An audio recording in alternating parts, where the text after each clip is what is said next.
Hey guys, it's JP, and this time we are going to talk about using the Achilles tendon better so you can run faster.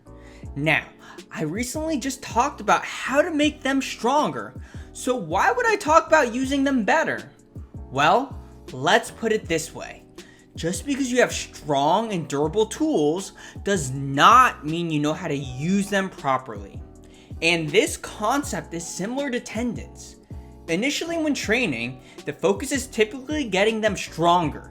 However, learning how to use them becomes more important when performance matters more, like you are preparing for a race or trying to get a better time. Now, how do you do that?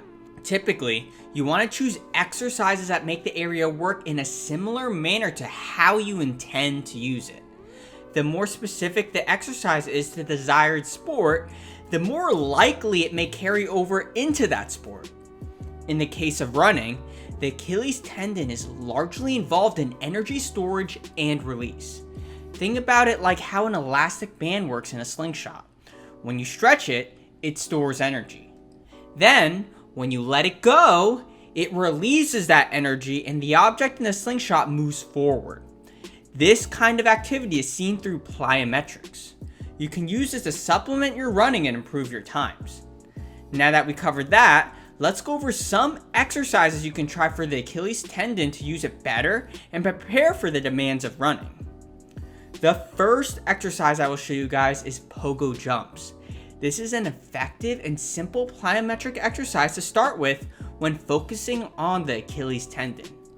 One of the most important things to remember with this one is to remember to keep the knees stiff and don't let the heels touch the ground.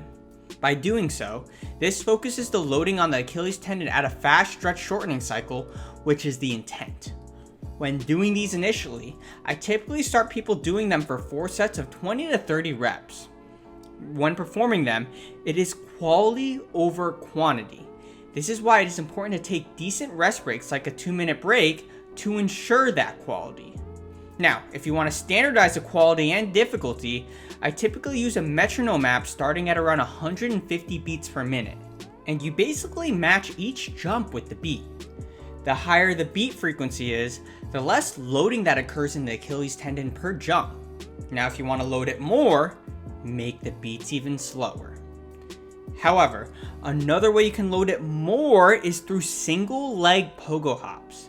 Now, you are basically doing the same thing, but on one leg. This is more similar to running, as you are only on up to one leg at a time as you run. Remember that this one is stationary. You should not be moving all over the place. Now, if you want an exercise that loads the Achilles tendon even more, you can try the forward Pogo Hops. This is even more similar to running, as now you are on one leg and you are moving forward. Something I tend to do is place a line of tape down on the floor. Then, you basically follow that line as you hop. This ensures that forces are directed more in a forward manner rather than side to side. This can be important to consider as running involves getting from point A to point B as fast as possible. To get there the fastest, it's better to go in a straight line rather than going in a squiggly line. And those are some exercises you can try. One last thing I want to note is that people tend to progress these too fast and do too much. Obviously, how you progress depends on your health and your goals, but I typically progress these slowly on more of a weekly basis. Anyway, I hope you found this useful. I'd love to hear your thoughts as well as any questions you may have. And as always, thank you for watching.